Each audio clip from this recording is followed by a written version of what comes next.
Or you get to watching 3,000 scary videos on Uber driver stories. Dark. This was 4 years ago when I was an 18-year-old college student, and where I'm from, May is finals month. I spent yet another late night in the campus library until closing time, which in May is 11 p.m. instead of 10 p.m. since everyone's up late studying. I had to call an Uber to my off-campus apartment since I had arrived with a friend who left hours before me and I didn't have my car with me. I was out in the library parking lot at 11:15 when the Uber pulled up. It was a gray Toyota Camry. The driver's name was Adam. He greeted me as normal and I sat in the back seat diagonal from him. He looked to be in his mid-40s. Not gonna lie, I hate driving Uber at night. I got my own car at night. Uber driver can drive it all and drive weird. Not gonna lie. For the first 5 minutes of the ride, there were no words exchanged between the two of us. But then he started to ask me questions. His first question was if I was a student, which seemed a rather pointless question since I was just picked up from a college library. Next he asked how my classes are going, then how old I was. I didn't like that question. I lied and said I was 23 instead of 18. At this point I noticed he would constantly look at me through the rearview mirror as he spoke, and when he would finish what he was saying, he had this weird creepy smirk on his face. His questions were getting a little too personal for someone whose sole relationship with me was supposed to be my driver for 10 to 15 minutes. He asked how my dating life at school is, and as much as I wanted to just flat out ignore his question, I said it wasn't bad. I should have lied and said I had a boyfriend, but for whatever reason I didn't think of saying that. You were still. He transitioned from questions to making comments, like that he used to be a huge cheater in college and asked if I ever cheated. I nervously laughed and said once or twice. He then made it even weirder to no surprise and asked if I'd ever cheated on a boyfriend. I said no. At this point we were stopped at a red light. I tried my best to avoid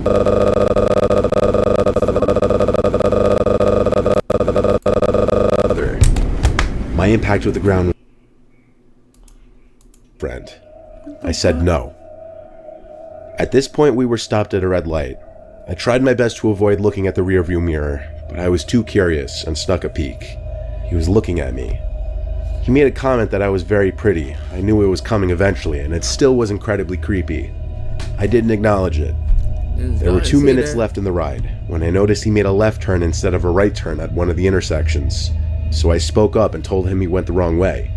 Then he said he knows, he just has to stop at his place real quick to get something. I asked him to please just drop me off first, but he insisted his house was a minute Why the fuck get a car? I said dumb idea, stay in a car with that nigga. away, and apparently it was. He stopped in front of the house and said, "We're here." Then he turned to me and asked if I wanted to come in, saying he had alcohol and food in case I wanted to release some stress after studying. I didn't even know what to say.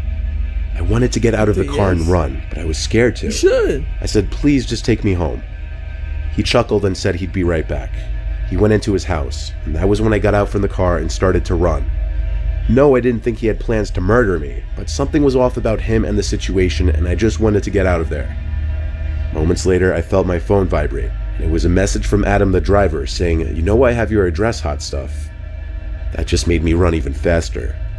I canceled the ride just so he wouldn't be able to contact me anymore. Too late. I made it back to my apartment in a few minutes. Running with my backpack was hard, but thank God I do my cardio. My apartment was the left side of a duplex. That Adam guy wasn't parked in front of my house by the time I got back, so I hoped maybe he just wouldn't come. I filled out a form on Uber.com titled "Report a Serious Incident with a Driver," and I just gave all the details of the trip and included a screenshot of his message threatening that he had my address. Uber contacted me the next day, stating the driver was removed from the platform and should there be any further contact, that I should contact the authorities. Well, the next night when my roommate wasn't home because she was spending the night with the guy she was talking to, there was a knock at the front door followed by the doorbell. It was like 8 to 9 p.m. What? What I told you? So it was kind of late for solicitors or anything like that. I called through the door, "Who is it?" And a man's voice on the other side said, "I found something that belongs to you." I asked, "Who is this and what did you find?" Their response was, "Just open up, I'll show you." The voice was familiar. I looked through the window next to the door, and I saw Adam the Uber driver hiding to the side of the door like he was pressed flat up against the wall, and he was holding something, I couldn't tell what. Dumbass. I ran for my phone to call 911, and sparing them all the details, I just begged for police to get to my apartment immediately.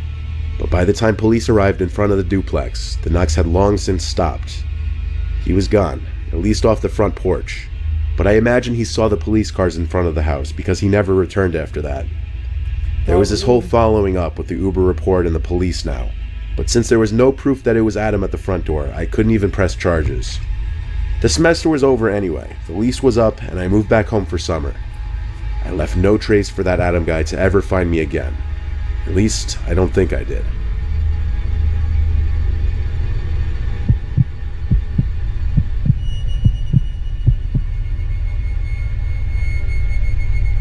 This story still haunts me to this day, almost every day. I used to be an Uber driver as my second job, usually late at night, like bar closing hours. It was a Saturday night around 3 a.m. I was a couple hours into my Uber driving night, and I got a call from across town to pick someone up on a street corner. In came some guy, African-American, mid-20s, he had dreadlocks, I noticed a small tattoo on his neck, but I didn't look much longer than that.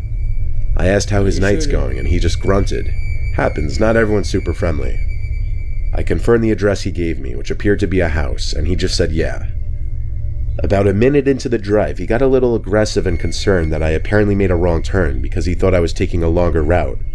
I assured him that I was just following the route that the app was giving me, and he calmed down. Like 10 seconds later, he asked me if I'm feeling lucky, and I asked, what do you mean? He follows that with, I mean, how much do you value your life, son? Nobody really values what they got. I didn't like where this was going. I responded that I appreciate my life and kids every single day. He went silent after that for a while. Then he started saying some things at such a low volume that I didn't know if he was talking to me or not. So I asked, what was that? And he replied, nothing, fool, just get me to where I gotta be. I asked, where is it we're heading anyway? He replied, I just gotta take care of some unfinished business. I really didn't know what to make of that answer. But I wasn't looking to continue that conversation or dig any deeper than I had already dug. We pulled up to some corner in a rather poverty-stricken area. Not an area I typically did any drop-offs or pickups. The guy said, Ike, can you wait here for me? I froze for a second, confused. I asked, do you need a ride back somewhere?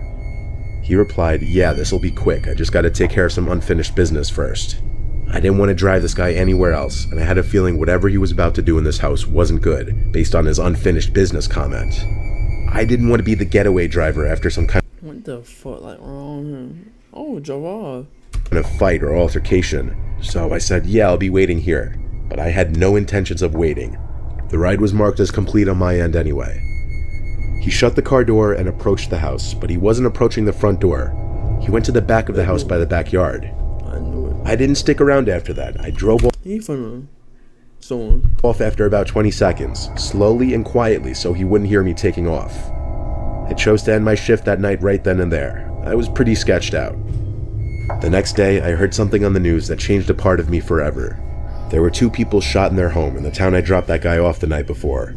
As the news report went on, they showed a picture of the suspected shooter, and it was the guy I dropped off at that house. He was apprehended fleeing the scene not too far away after neighbors reported hearing gunshots. The shooting was suspected to be gang-related. I have forever blamed myself for this partially. That shit is crazy. Actually. What the fuck? Having been the one to drive someone with intentions of murdering people to his destination to commit his heinous act. People have told me if it wasn't me, it would have been another Uber driver, but I still can't help but feel partially to blame for this and not picking up on the red flags in that car ride.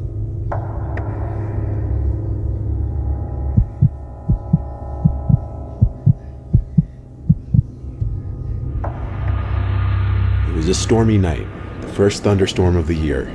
This was after my night shift ended at 4 a.m., and I had to call a Lyft to the train station since I didn't have my car at the time.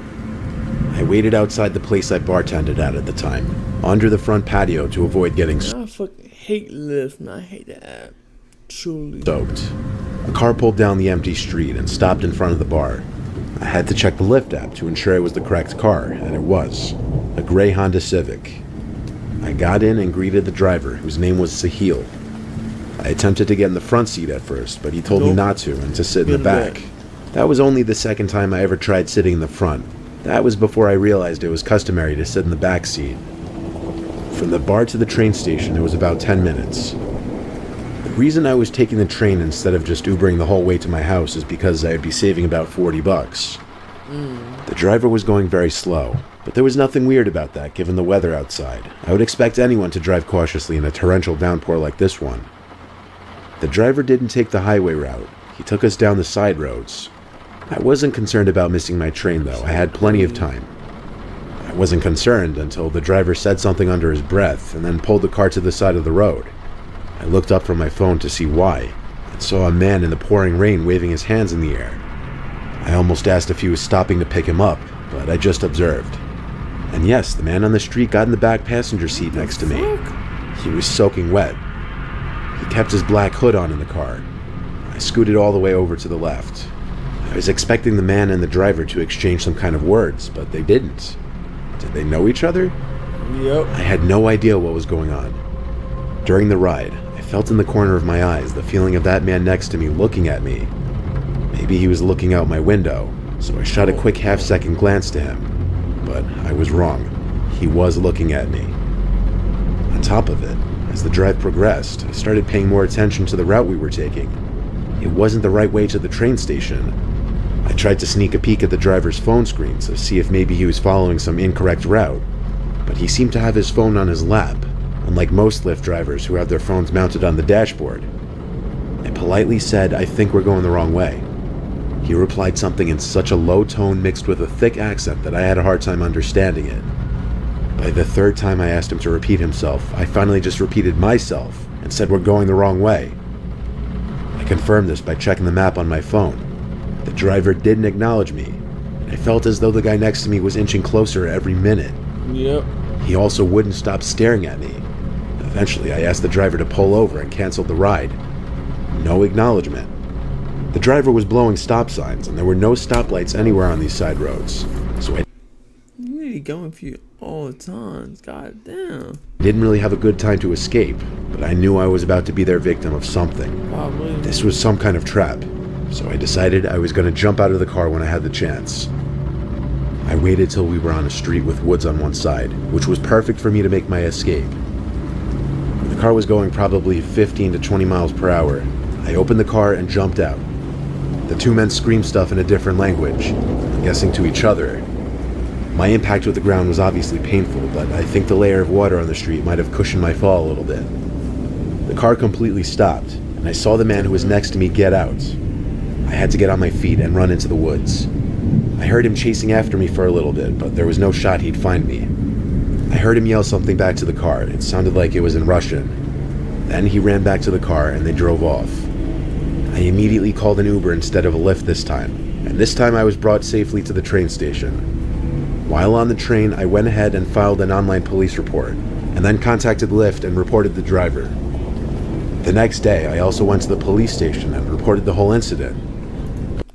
That shit crazy. And shit here. Like, comment, subscribe. On to the next song, your boys. Peace out.